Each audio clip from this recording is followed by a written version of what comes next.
working collaboratively on our ePortfolios.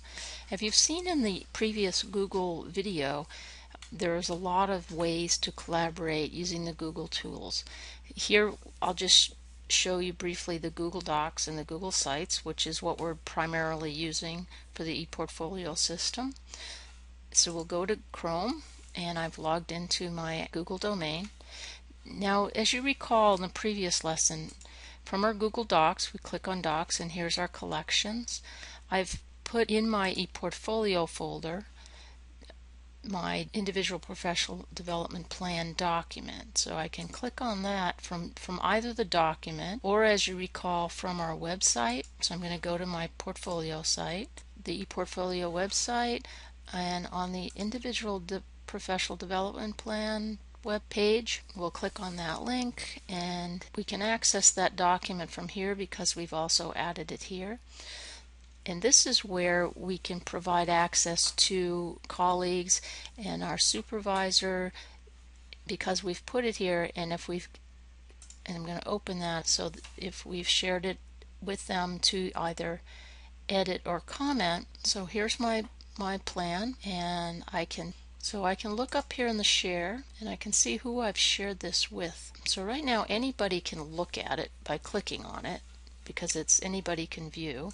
But if I want colleagues or somebody to comment on it or edit with me, I would invite them from here, and as you start to type their name, click on it, if they're in this domain, they should come up.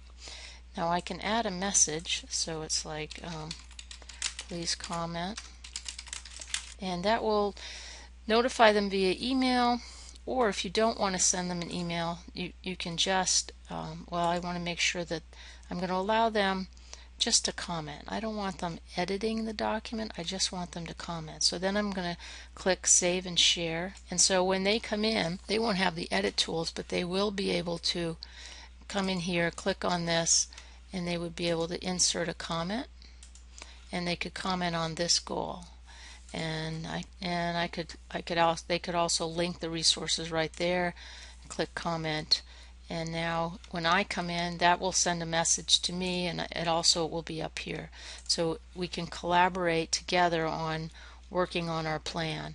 Now, one other thing that I've done with this document, I've sort of created my own system for highlighting priorities. So what I do is I would go through a category, and in prioritizing it, I could highlight it and do a color code. So if it's important, I've highlighted it as red.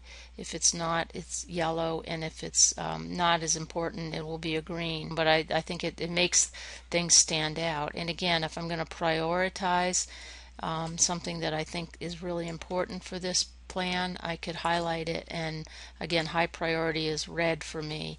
So then I can quickly scan what's in the high priority, what is not, and then when I go down to my goals and priorities, I've actually just highlight here, copy it, and I'll paste it down here, and then I can rank it and work together in developing the goals and priorities. So if you share with people to edit, they could actually come in and give you suggestions here if they're editors. So let's go back to sites. Another way, let's go to home. Another way to have a collaborative input on your site is, here I'm logged in. Say I wanted somebody to comment, I've just completed my home page and I want some feedback on it. So if I go to More and I go to Page Settings, I'm going to allow comments, and I'm going to hit Save. And as you see, there'll be a little comment box right down here below it. So for now, until my portfolio is complete and I think it's done, if I want feedback on this home page, I'll leave that comment box, and people that I've shared it with can come in here and give me feedback. I can make the changes they suggest, and when it's done, I will just come back up here, go to Page Settings, and I'll click on that so the comment page disappears. So it's a way to get feedback on each page. So say I've added other evidence such as my slideshow, or I've inserted videos, and I wanted and I wanted some general feedback just on this whole page itself, then once again I could go to page more, page settings, allow comments, and save. So until it's complete and I'm ready to publish it for the world to see, I have a feedback, an area for people to give me feedback, and then add a comment. So that will stay there. Whoever wrote that can always come in and remove those comments as well. So this is a way to collaborate on a site, and in your Google Docs you can collaborate on individual documents.